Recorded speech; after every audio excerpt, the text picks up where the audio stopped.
Please dial its next stop. Local International Ain't gonna tear their ass up, simple as that.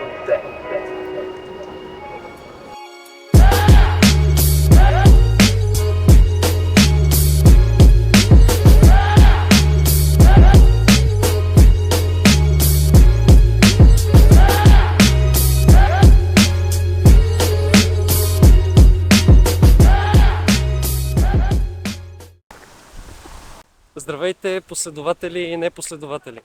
Намираме се в Виена, Австрия, с Добрин и в момента пътуваме към едно международно състезание по калистеника, Calisthenics Combat се казва, в което ще участваме. Така.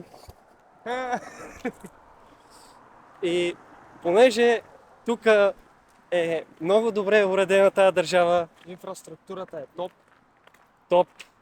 Само ще ви покажа само за какво става дума. Гледайте.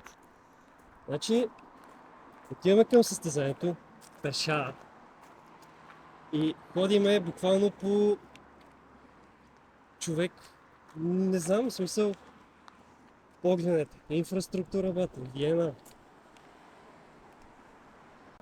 Ще походим малко по мантинелите и отиваме към състезанието.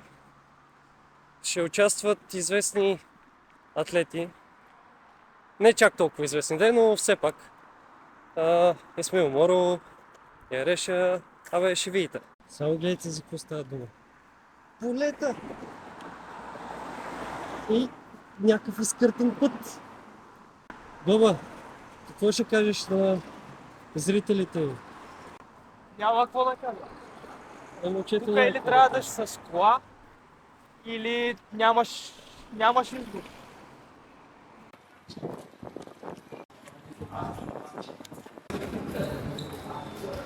В принцип сега очакваме, като отиваме в залата, ще имат перформанс съдиите и след това най-вероятно ще се изтеглят самите батали да видим кой срещу кого е. Мисля, че сме готови. Все пак ще дадем всичко от себе си. Дойдохме на състезанието, забрахме и сега ще теглят баталите и директно почваме. Stefan versus David Paul.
състезанието свърши, концентрацията не беше така, каквато очаквах. Въпреки това, от това състезание научих свръх много неща. Отново продължавам да тренирам.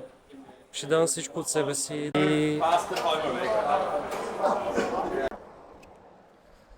да, състезанието свърши. В момента се прибираме по, да не кажа магистрала, ама някакъв такъв гаден път. Само да ни наотвие някой с някой таз. Дай ще си намери и таз даже. Това отива за България. Хубав таз е. За рендака. За рендака. Ела не съм на тези бършеник. Я светни с фенера, бе. Нямам батерия. Се малко се видим. Накратко. Ще го карам направо. Гледайте сега. В момента е 11:30. Това е най-важното. С 30 евро. И това е цялата ни вечеря за днес. Аз си гипах чорапи. Да дълбат си гипни чорапи. Състезанието беше много яко. Брейн лагнах. Как ми е състезанието? Добата имаше батъл срещу... Имаше батъл срещу Исмаил Моно. Аз имах срещу едно китайче, спечелих си батъла. Добре, това изобщо няма го слагам в клипа. Китайче. Така. За съжаление не можах да влезна в топ 3, не можах да игра на финал. Имаше проблеми при оценяването на един от батълите ми. Реално какво стана? Имах батъл срещу Гоко, спечелих го и дойде време за пауза между батълите. Стана недоразумение, съответно ни пуснаха реплика, която според мен изобщо не трябваше да присъства, тъй като мисля, че успях да си го взема както си трябва и да си спечеля батъла. Пуснаха ни репликата, изиграх много силно влизане, мисля, че беше достатъчно, че да го бия, през което статиката, както се знае, е по-ценена отколкото динамиката. Само, че тук правилата не бяха точно такива, каквито са на Фибото и на Лоба. И дадоха репликата на Гоко. Съответно аз отпаднах и не можах да продължа на полуфинале. Въпреки това, нивото на състезанието не беше ниско. Бих казал, че много от атлетите са потенциални и даже доста добри. Друго какво да ви кажа? Топ 3. Исмаил първи, Додо втори и трети Вандър, мисля, че се казваше. Това е общо взето. Определено научихме много неща с Добрин. Майната му на батъла. Семията... Не ми е всета. Се опука ми за това, че така станаха нещата, но по-важното е, че се изиграх всичко. Бях приготвил много силни влизания за полуфинал и финал. За съжаление не успях да стигна до там. Мисля, че без проблем можех да бъда в топ 2, но следващия път. Тая загуба ме подхранва и ме мотивира много. И за напред ще давам повече от това, което имам. За сега ще се отдам малко на почивката.